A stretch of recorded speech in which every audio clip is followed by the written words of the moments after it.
আমাদের সমাজে এক ধরনের নারীরা আছে, তারা টাকা পয়সা সহায় না হলেও মানসিকভাবে তারা অত্যন্ত অসহায়। তাদের হাজব্যান্ডরা তাদেরকে অঢেল টাকা পয়সা দেয়, কিন্তু সমস্যা তাদের হাজব্যান্ডরা তাদেরকে সময় দেয় না। তাদের হাজব্যান্ডরা তাদেরকে বাসায় স্ত্রী হিসেবে রেখেছে ঠিকই, কিন্তু সত্যিকার মর্যাদা কখনো দেয় না।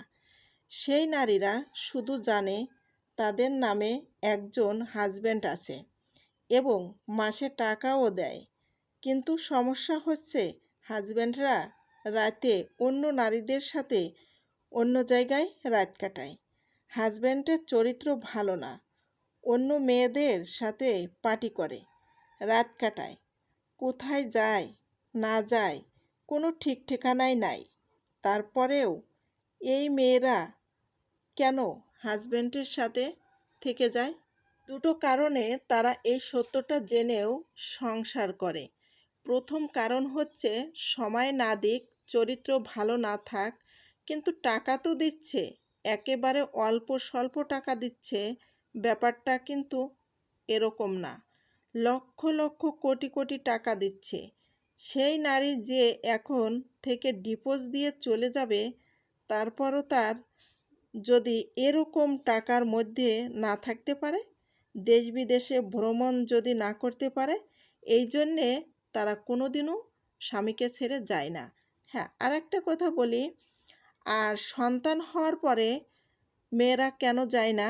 সন্তান যখন হয়ে যায় তখন সন্তানের দিকে তাকিয়ে তারা থেকে যায়, আর তখন স্বামী মনে মনে ভাবে যে আমি তো কোনো টাকা দিচ্ছি না, কারণ সে তো সন্তান নিয়েই পড়ে থাকতেছে, কারণ সে তো আর যাওয়ার কোনো ইচ্ছা নাই, সে তো এখানেই থেকে যাবে। এই কারণে হচ্ছে সে টাকা পয়সা আর স্ত্রীর পিছনে খরচ করে না। সেই স্ত্রী ওই সংসারে টিকে থাকার জন্যে অনেক চেষ্টা করে, কিন্তু টাকা পয়সার জন্য না। আর ওই যে বললাম না, যে কিছু কিছু স্বামীরা আছে স্ত্রীকে টাকা দিয়ে হয়তো রাখে, আর কিছু স্ত্রীরা আছে সন্তানের মায়ায় পড়ে সেই স্বামীর সংসারে থেকে যায়। তাদের কোথাও আর যাওয়ার জায়গা থাকে না, সেই জন্যেই তারা হাজার কষ্ট হলেও সেই স্বামীর সংসারেই থেকে যায়। স্বামী সেই সুযোগ বুঝে স্ত্রীকে হাতে কোনো টাকা পয়সা তো দূরের কথা, তাকে ভালোবাসাও দেয় না।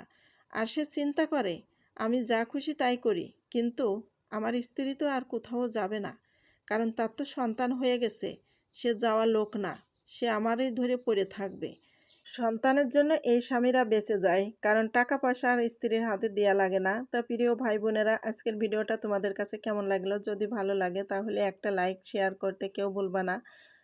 পরে আবার নতুন ভিডিও নিয়ে হাজির হয়ে যাব। আজ কয়দিন হচ্ছে মনটার ভিতরে একটু ভালো না, বড় ভিডিও দিতে পারি না, তাই আজকে অনেক কষ্ট করে ভিডিওটা তৈরি করলাম। সবাই ভালো থাকো।